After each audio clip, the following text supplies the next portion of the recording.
Good afternoon. I just been over to old Charlie's funeral. He been poorly a long time. I thought he might hang out till the autumn, but it seems he'd made up his mind. Old Morty made a good job of him. Ellum. Some likes oak and some likes ellum, but old Morty says ellum comes up just as nice if it's dry. He says some on 'em started using 3/4 inch boards, but old Morty reckons he'd rather lie inside inch. That's thicker. I seen old Nobby at the graveside. He ain't been outside for nigh on 6 year. I says to him, "How old are you, Nobby?" He says, 98.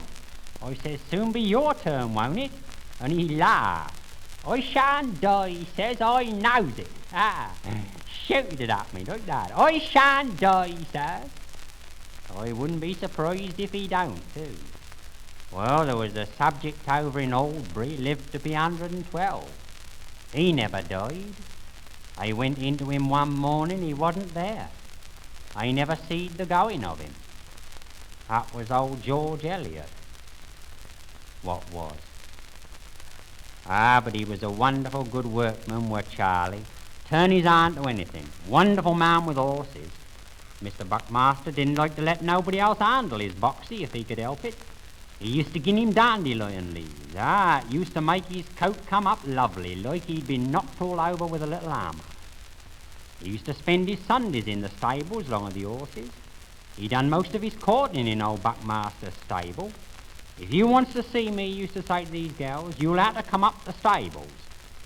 I said to him one time, I said, "Do you mind that schoolmistress over at Slapton what give you £0.50 a week to walk out with her?" And he said, and he laughed. He had about 120 £0.50 on him at one time, but he married 2 sisters at the finish. Rare one for the girls was Charlie. Fact, we both was, only he was worse. Well, he used to say, "I want to scatter my maker's image about a bit afore I be took." And he did too. I mind the new vicar said to me, he said, "I can't make it out," he says, "all the children in this here village looks alike to me." And I laughed, but he never seemed to follow me, so I give it up. That was the year Mrs. Harvey's apple tree blowed down. Well, I mind when me and old Charlie was helping build the new barn up at the Crab Tree. We was up on the roof fixing in these here rafters and cross ties to hold 'em in like. And a archaeologist come by what was digging over on the Diblet. He shouts up at me, "Oi," he says, "you know what you done," he says, and I says, "No, sir." He says, "You made a triangle," he says. I says, "Have I? I didn't know." And he says, "That's indestructible," he says.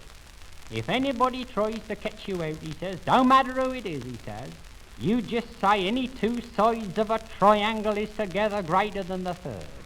That'll have 'em," he said. He reckoned that were unanswerable. He had some students with him, young fellows about 45. I mind when Mr. Buckmaster catched me taking a rabbit out of one of his snares. Red-handed he caught me. I had to go up about it too. The old magistrate says to me, he says, "You got anything to say?" he says. And I says, "Yes, sir," I says, "Any 2 sides of a triangle is together greater than the 3rd. That had him. He couldn't answer. He had to ask the clerk. They had their heads together for about 5 minutes. And he says, 10 shillings. I reckon I'd have made that £1 if I hadn't knowed that. I told this year old archaeologist when I seen him next time, and he laughed. He says, "I see I shall have to learn you all about the square on the Pythagoras," he says. "If you knows that," he says, "that's half the battle." But he never showed me. I'm going to sing to you now. Here we sing Looby, Looby. Here we sing Looby light. Here we sing Looby, Looby on a summer night. Put your right arm in, put your right arm out. Shake it a little, a little, a little, and turn yourself round about. Good afternoon.